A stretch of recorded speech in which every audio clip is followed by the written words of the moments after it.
Hello guys! Hello Cancer! Welcome dito sa aking channel. Kapalaran 888 Cancer, alamin natin kung anong messages, vibration, gabay energy para sa lahat. The general reading, pwede kang makaresonate, Cancer. Gamitin natin ang ating intuition sa panonood. This is for the month of April and May. Okay, Cancer.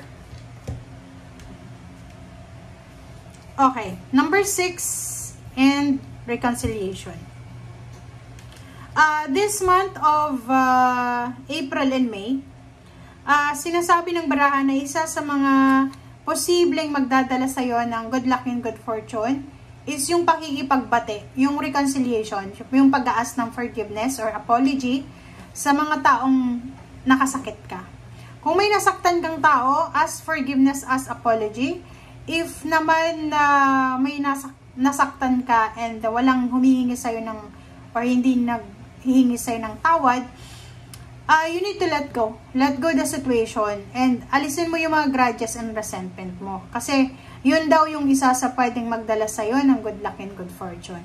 Yung pagpapatawad, halimbawa, pag marami kang mga kinikimkim na galit yan sa puso mo, pag inalis mo daw yan, mayroon ng puwang or space yung blessings na papasok sa buhay mo. So, yung blessings na yon na papasok sa buhay mo ay magtatagal dyan sa katawan mo dahil may space na sila. Wala na yung grudges and resentments.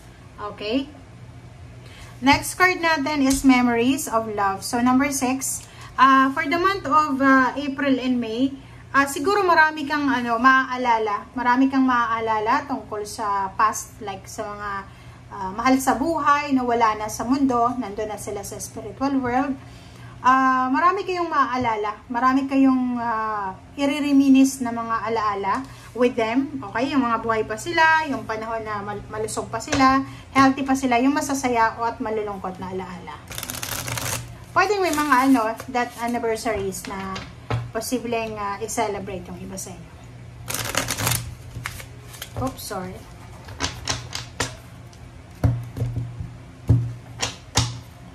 Okay, Cancer. First card natin is King of Wands and the 7 of Cups. So, nakikita ko sa'yo dito, Cancer, na maraming pwede kang pagpilian, choices and options regarding work or career, or pwedeng tungkol ito sa business. Okay? Okay, so Cancer, dito sinasabi ng baraha na for the month of April and May, posibleng maraming choices, options, regarding sa trabaho. So, kung nag-a-apply ka ng trabaho, naghahanap ka ng trabaho, or posibleng marami kang pinagpipilian, this month ay mas lalong mag-illuminate yung mga choices and options. So, for example, a few months ago, parang naghahanap ka ng trabaho tapos sobrang mailap yung trabaho.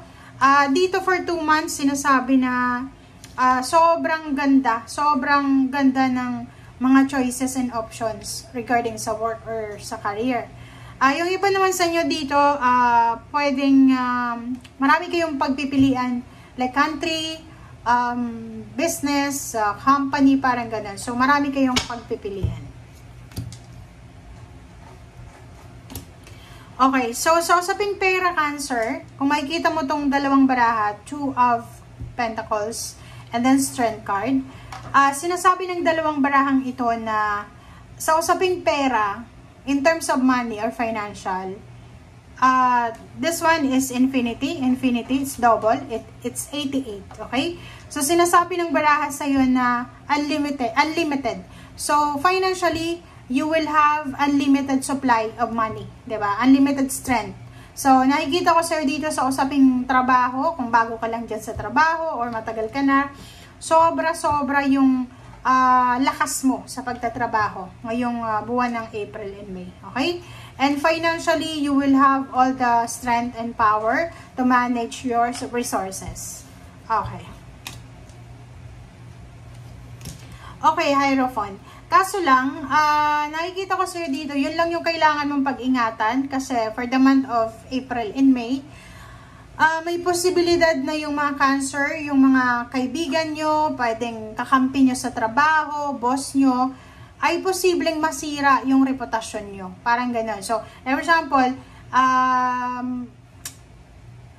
maganda yung relationship mo sa boss mo, sa employer mo, and isang hindi inaasang pangyayari ang pwedeng maging rason para masira yung relationship na yun. Okay? Next card is Zero the Fool. And then Page of Swords. So, dito sa Zero the Fool and Page of Swords, mag-iingat ka din. Okay, Cancer? This card, sinasabi ng barahan na mag-iingat yung mga Cancer. Bakit? Kasi, may mga i-offer sa'yo, mga risky to like international job or career. Mag-iingat kayo. Kasi itong Page of Swords, hindi sa pero yung mga messages niya ay hindi masyadong kapani-paniwala. Like for example, may trabaho ka, tapos may matanggap kang message na hiring sa other company. And yung company na yun is gustong-gusto mo yun. Dito sinasabi mag-iingat ka dahil hindi lahat ng information ay totoo. Minsan maraming fake news So, kailangan mong maging matalino. Mag-iingat ka sa mga risky decision mo. Okay? Ace of Pentacles and Hangman. So, nakikita ko sa'yo dito na maraming trabaho ka, maraming offers, financial offers, trabaho na posibleng hindi mo na matuloy sa ngayon. Okay? Hindi mo na sila matuloy sa ngayon, but sinasabi ng baraha sa'yo na yung trabaho na to, it's either contract signing siya. So, paki-comment sa comment section. Like ikaw, nag-a-apply ka sa isang company, sa isang trabaho, and ang tagal mo nang naghihintay para sa contract signing or visa, pero hindi pa siya dumarating. So, this month of April and May, sinasabi ng baraha na be patient, okay? Magpasensya tayo kasi wala tayong control, lalo na sa mga visa na yan, result ng medical, result ng interview na exam, wala tayong control dyan. So, kailangan mong maghintay and be patient. Emperor card, sinasabi sa'yo dito ng baraha Cancer na financially, you will reclaim your power. So, siguro several months, maybe 4 months kang unemployed, 4 months na sobrang baba ng revenue or ng income mo sa business mo. But this month of April, April is number 4, dito magsisimula yung stability and balance, diba? So, magiging stable ulit yung financial mo, magiging stable ulit yung pera mo. So, yun. Wheel of Fortune, sinasabi ng barahan na simula ngayong Abril, iikot yung Wheel of Fortune mo, Cancer, para ibigay sa'yo yung Emperor, ibigay sa'yo yung strength, yung stability, yung courage, yung abundance, and then prosperity. So, dito sinasabi ng barahan na expect mo na, Cancer, na may magbabago sa buhay mo.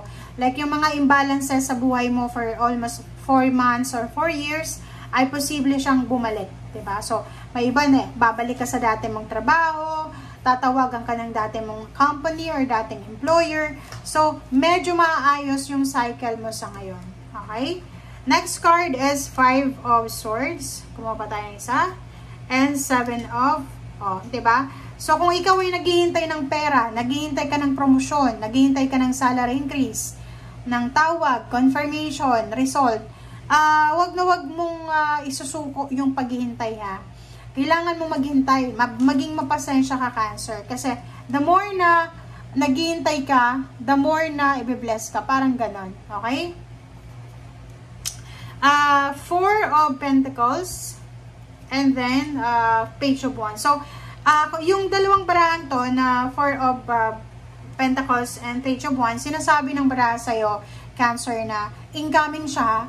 So, incoming, like maybe this April, sinasabi ng barahan na may pagkakataon ka para makapag-ipon ng pera, may pagkakataon ka para makapag-manage ng pera correctly. Diba? Yung parang, halimbawa, dati sobrang magastos ka, dati wala kang pakialam sa pera, ngayon mamamanage mo na siya ng tama. Okay? So, maraming good news tungkol sa pera. Nakikita ko sa'yo dito yung mga blessings. Same, panoorin mo yung Pisces, Scorpio. Kasi pare-pareho ko naman kayo water sign and same energy nyo. So, dito sinasabi ng baraha, sa dami-daming blessings na pwedeng dumating sa'yo, sa daming financial blessings, windfall, may mga tao dyan na hindi nila matanggap na you are blessed, hindi nila matanggap na you are blessed, hindi nila matanggap na marami kang pera, or pwedeng marami kang trabaho na pinagpipilian. So mag-iingat ka dahil yun yung magiging challenge mo this month, yung kaingitan ka ng mga tao sa paligid mo. Okay? Thank you guys for watching and see you again. Bye!